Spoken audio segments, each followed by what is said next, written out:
बेटा रस्म तो निभानी पड़ती है ना। इस घर में पहले भी कई काम बिना रस्म निभाए हुए हैं।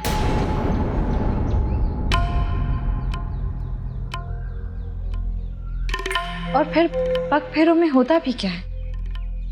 लड़की शादी के बाद पहली बार मायके आ जाती है ना। मैं आ गई हूं, उसके लिए अलग से रस्म निभाने की कोई जरूरत नहीं।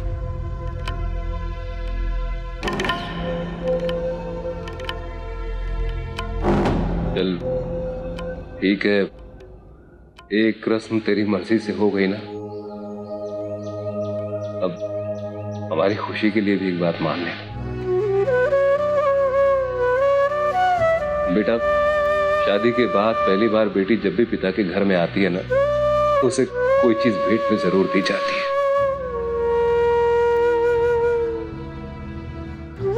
अब ये अधिकार तो देगी ना हमें।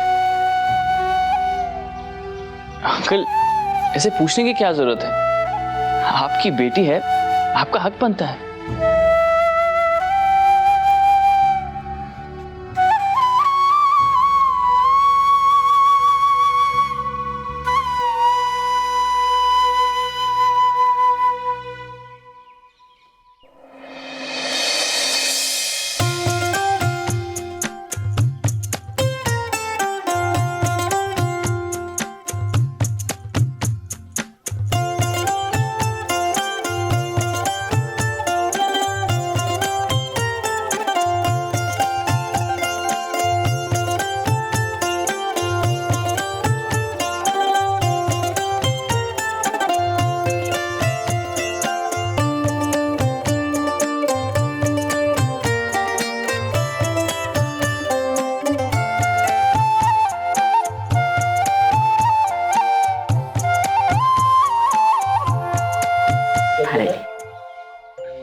थैंक यू दादा।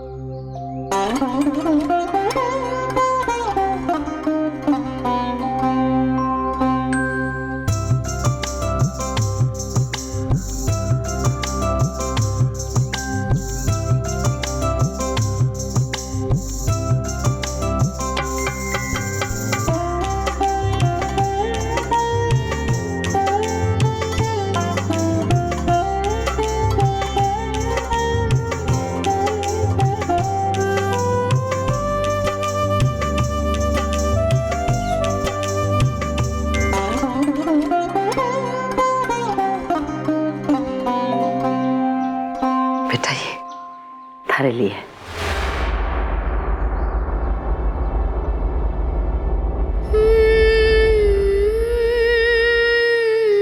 ले ले बेटा।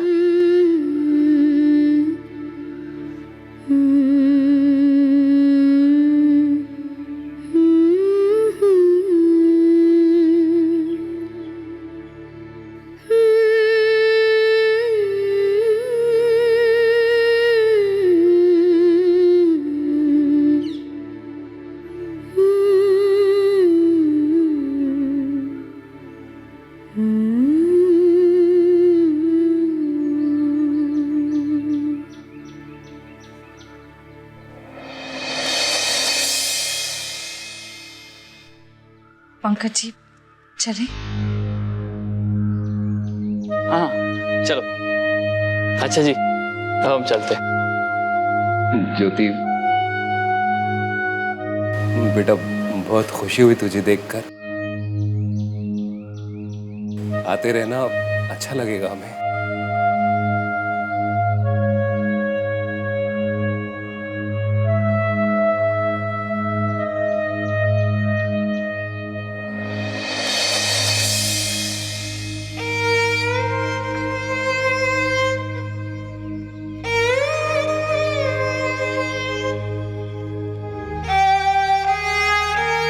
अपना ख्याल रखना।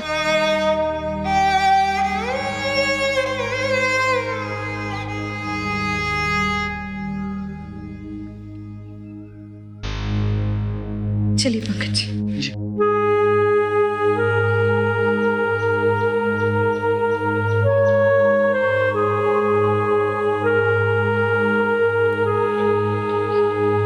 अच्छा जी, नमस्ते। अच्छा बेटा,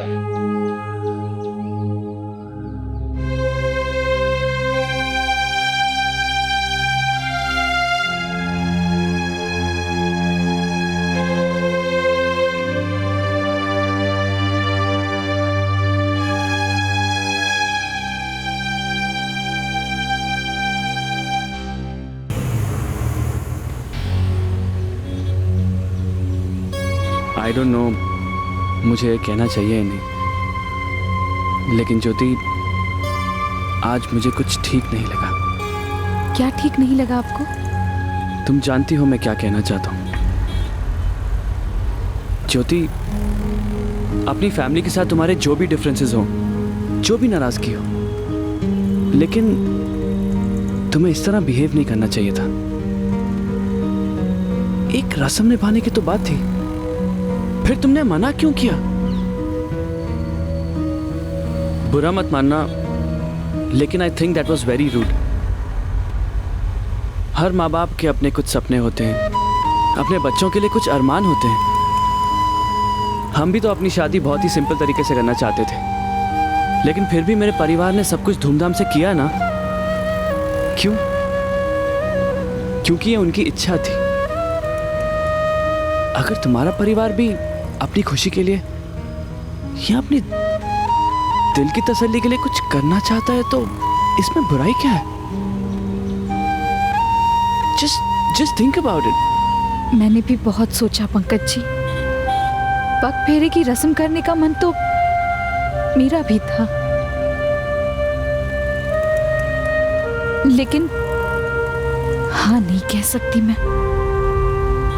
आज भले ही मैं एक रईस खानदान की बहू हूं, लेकिन एक मिडिल क्लास फैमिली की बेटी बनकर ही सोचना पड़ता है मुझे। मैं कैसे भूल जाऊं कि एक छोटा सा गिफ्ट खरीदना पड़े तो पूरे महीने का बजट बिगड़ जाता है।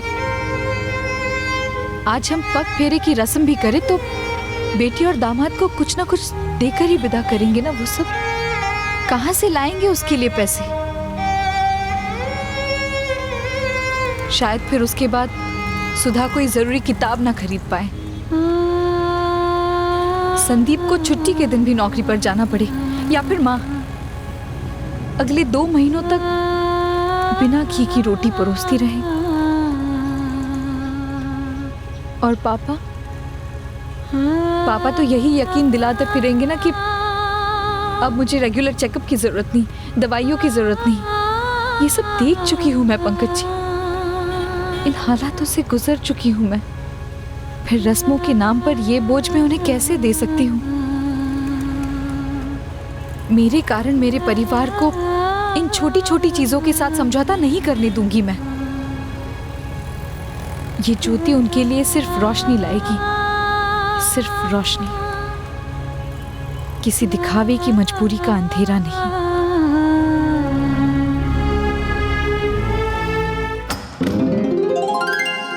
ओ माँ, नूतन बौदी और दादा आ गए। अरे पंकज, ये लोग तो 2 दिन बाद लौट के आने वाले थे ना? हाँ। भैया वेलकम भाभी। वेलकम बैक होम भैया। कैसे हैं आप? मैं फर्स्ट क्लास हूँ, आप कैसे हो? Welcome back class. चलिए आजा आजा आजा। खुश रहो।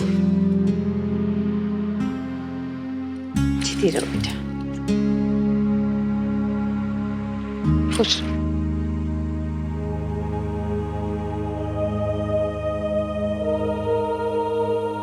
पंकज, क्या बात है बेटा, तुम लोग जल्दी हनीमून से क्यों लौट आए? सब ठीक तो है ना? सब कुछ ठीक है छोटी माँ, आप चिंता मत करो। एक्चुअली ज्योति सुधा को लेके थोड़ी सी डिस्टर्ब हो गई थी, अपनी फैमिली को मिस कर रही थी, इसलिए मैंने ही इंसिस्ट किया कि हम वापस चलते हैं। हम अभी ज्योति के घर से ही वापस आ रहे हैं।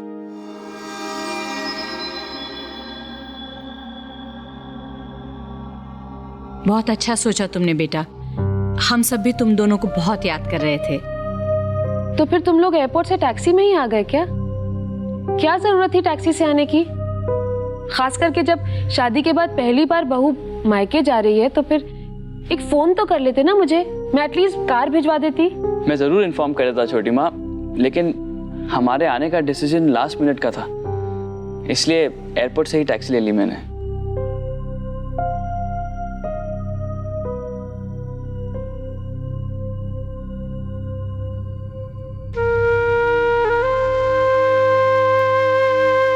याद है तुमने सुधा के लिए जो कुछ भी किया, उसके लिए जिंदगी भर मैं तुम्हारी कर्जदार रहूंगी।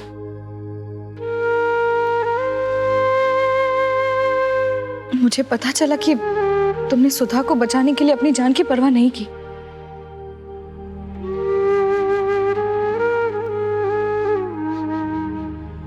Thank you very much. भाभी थैंक यू कह के अब आप मुझे शर्मिंदा कर रही हैं। अब आपसे जुड़ा हर रिश्ता हमारा रिश्ता है और परिवार इसीलिए तो होते हैं। मैंने जो किया वो मेरा फर्ज था। तुमने अपनी जान जोखिम में डालकर सुधा की रक्षा की, ये बात मैं कभी भूल नहीं सकती। Hello, I am good. तू कैसी है? मैं बिल्कुल ठीक हूँ, बस यूं ही फोन किया। सुमंत अपनी बिजनेस ट्रिप पर शहर से बाहर गए हैं और मैं बहुत बोर हो रही थी, सोचा आपसे बात कर लूं। यू नो मॉम, जब सुमंत बिजनेस ट्रिप्स पर बाहर जाते हैं ना तो मैं उन्हें बहुत मिस करती हूँ। I don't like to be alone. इस यंगर जनरेशन की यही प्रॉब्लम है। तुम लोग तो सोचते हो कि बस शादी एक लंबा सा हनीमून ही है। तो इसमें हर्ज ही क्या है मॉम? लाइफ ऐश करने के लिए तो होती है। हाँ, लेकिन हमारे यहाँ तो कुछ उल्टा ही हो रहा है। पंकज और ज्योति अपने हनीमून को 2 दिन शॉर्ट करके वापस लौटा है। लेकिन क्यों? पता नहीं, शायद ज्योति अपनी फैमिली को मिस कर रही थी और फिर उसने सुधा के बारे में सुना तो उसे चिंता हो गई होगी ना। मॉम, हनीमून जिंदगी में सिर्फ एक बार आता है और वो फोन करके भी सबका हालचाल जान सकती थी और बाद में सबसे जाके मिल लेती। मैं भी यही सोच रही थी, कहीं पंकज अपने हनीमून से जल्दी लौटने की वजह से उदास ना हो। मॉम, एक बात है जो मैंने अभी तक किसी से नहीं कही, लेकिन अब लगता है कि मुझे आपको ये बात बता देनी चाहिए। कैसी बात? मुझे लगता है कि पंकज भैया और ज्योति भाभी के बीच अभी तक पति पत्नी का रिश्ता नहीं बन पाया है।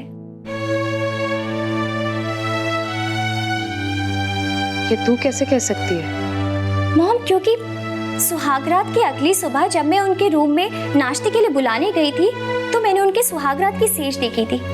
वो बिल्कुल वैसी की वैसी थी जैसे मैंने उसे पिछली रात सजाया था। यहाँ तक कि फूल भी बिल्कुल वैसे थे जैसे दोनों अलग अलग सोए हों। क्या कह रही है तू बेटा? ये सच है मॉम। मैं तो ईश्वर से यही प्रार्थना कर रही थी कि पंकज भैया और ज्योति भाभी के बीच सब ठीक रहे। इसी बात का डर मुझे भी था,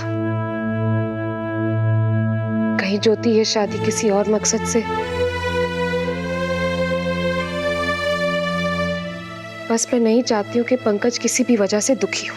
एक्चुअली मॉम, इनफैक्ट लौटने से पहले मैंने इस बारे में ज्योति भाभी से बात की थी।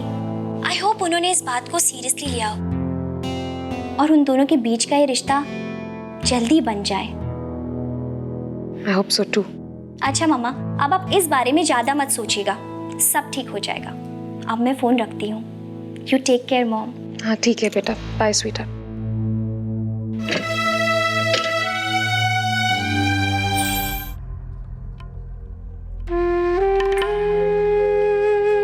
क्या बात है, तू यहाँ अकेले बैठ के चाय पी रहा है? बस छोटी माँ, साइलेंस एंजॉय कर रहा हूँ। कभी आप भी एकांत में रह के देखिए ना, बहुत सुकून मिलता है। पहले तो तेरे मुंह से कभी ऐसी बात ही नहीं सुनी। सब ठीक है ना पंकज? मेरा मतलब है तेरे और ज्योति के बीच में। देख, अगर कोई बात है तो तू मुझसे एक दोस्त की तरह शेयर कर सकता है। आप क्या कहना चाहती छोटी माँ? मैं कुछ समझा नहीं। मेरे और ज्योति में क्या प्रॉब्लम हो सकती है? कुछ नहीं, बस ऐसे ही तुम लोग हनीमून से जल्दी लौट आए ना तो मैं। आप बेवजह फिक्र कर रही हैं। मैंने आपसे कहा ना, ज्योति सुधा को लेकर थोड़ी परेशान थी, इसलिए वापस आ गए, और कोई बात नहीं।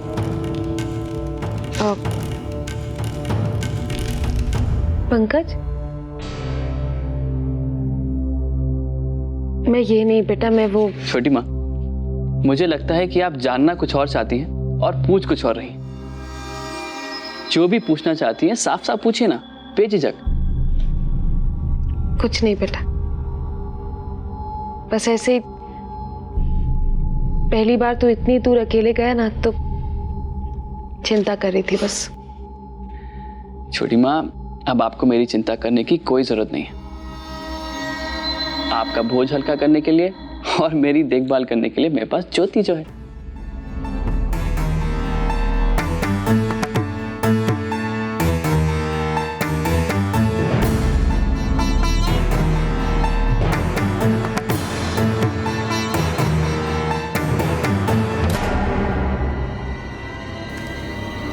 You're right.